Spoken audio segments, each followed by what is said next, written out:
Hi everyone. So మనం 11th 3rd 2026 market ఏ విధంగా ఉంటుందో మనం ఆ, ఆ, అంటే ప్రాబబిలిటీ చెక్ చేసుకోవచ్చు. సో ఎలా అంటే ఇప్పుడు నేను 1 డే క్యాండిల్ స్టిక్ తీసుకొని మీకు ఎక్స్ప్లెయిన్ చేస్తున్నాను, అనలైజ్ చేస్తున్నాను. సో ఇక్కడ మార్కెట్ మనం చూసుకుంటే, సో ఇవాళ మనకు హ్యామర్ క్యాండిల్ పడింది. సో ఇదేంటంటే మనకు Bollinger band lower Bollinger band line touch అయ్యి ఆ ప్రైస్ అనేది రిజెక్ట్ అయింది అప్ సైడ్ కి. సో ఇది మన ప్యూర్ ఇండికేషన్ ఏంటంటే బుల్లిష్ మూవ్మెంట్ ఉందని ఎక్స్పెక్ట్ చేయొచ్చు.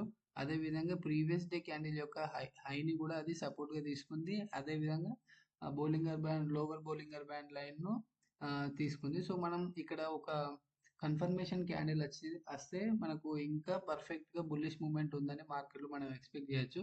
సో ఇక్కడ మనకు ఆ, ఒక గ్రీన్ క్యాండిల్ పడింది అనుకో, సో మనం ఎంటర్ ఇక్కడ తీసుకోవచ్చు.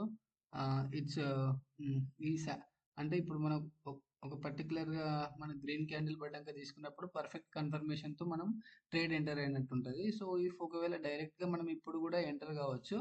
ఇప్పుడు ఎంటర్ అయితే ఎలా ఎంటర్ కావాలంటే నెక్స్ట్ డే క్యాండిల్ కానీ నెక్స్ట్ డే క్యాండిల్ మనం ఒకవేళ 12 మినిట్స్ తీసుకున్నా, 15 మినిట్స్ తీసుకున్నా, 1 అవర్ తీసుకున్నా, ఈ మూమెంట్ అనేది ఆ, ఈ టుమారో హై లెవెల్ దాటి ఏదైనా గ్రీన్ క్యాండిల్ పడ్డప్పుడు మీరు అక్కడ షార్ట్ టర్మ్ ట్రేడ్ లేకుండా ఇంట్రాడే ట్రేడ్ కూడా తీసుకొని మనం అప్ సైడ్ లుక్ చేయొచ్చు.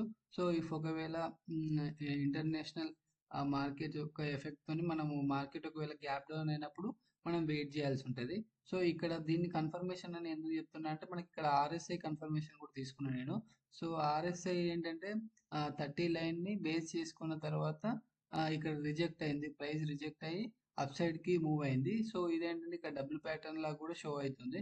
సో ఇది కూడా గుడ్ సైన్ చెప్పుకోవచ్చు. మనకు బుల్లిష్ మూవ్మెంట్ ఎక్కువగా ఉన్నట్టు మనకు చూపెడుతుంది. సో టుమారో మళ్ళీ మనకు మార్కెట్ ఎక్కడైతే గ్యాప్ అప్ అయిద్దా, గ్యాప్ డౌన్ అయిద్దా, సో ఆ సినారియోని బట్టి ఒకవేళ మనకు సేమ్ లెవెల్ను ఇవాళ క్లోజింగ్ లెవెల్ను ఎంటర్ అయ్యి అప్ సైడ్ కు మూవ్మెంట్ వచ్చి సో ప్రీవియస్ డే హైని బీట్ చేసి ఒక గ్రీన్ క్యాండిల్ పడింది అనుకోండి. సో మనం అక్కడ బయింగ్ సైడ్ కి ఎంటర్ అయ్యి బై సైడ్ మనం కాల్ ఆప్షన్ మనం బై చేసుకోవచ్చు. సో బై చేసుకున్న తర్వాత మన రిస్క్ ఎస్ఎల్ అనేది, సో ఆ క్యాండిల్ స్టిక్స్ బేస్ చేసుకొని మనం ఎస్ఎల్ కీప్ చేసుకొని మనం అప్ సైడ్ కి వెళ్ళవచ్చు. ఒకవేళ మార్కెట్ అనేది మనకు గ్యాప్ డౌన్ అయ్యింది అనుకోండి, గ్యాప్ డౌన్ అయితే సో మనం వెయిట్ చేసి so according to the situation మనం ట్రేడ్ ఎంటర్ కావాల్సి ఉంటుంది. సో మాక్సిమం టుమారో ఒకవేళ పాసిబుల్ అయితే ఈ ప్రీవియస్ గ్యాప్ ఫిల్ అయ్యే ఛాన్సెస్ ఉంది. సో మనం మార్కెట్ ఎక్కడ మనకు ఓపెన్ అవుతుందన్న దాన్ని బట్టి మనం ట్రేడ్ తీసుకుందాము. సో ఇది టుమారో ఎనాలిసిస్.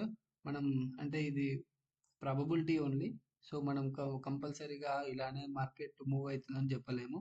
సో మనం సిచ్యువేషన్ బట్టి మనం అనలైజ్ చేసుకుంటూ మనం ట్రేడ్స్ తీసుకోవాల్సి ఉంటుంది. So thank you for watching the video. So will meet next day. Thank you.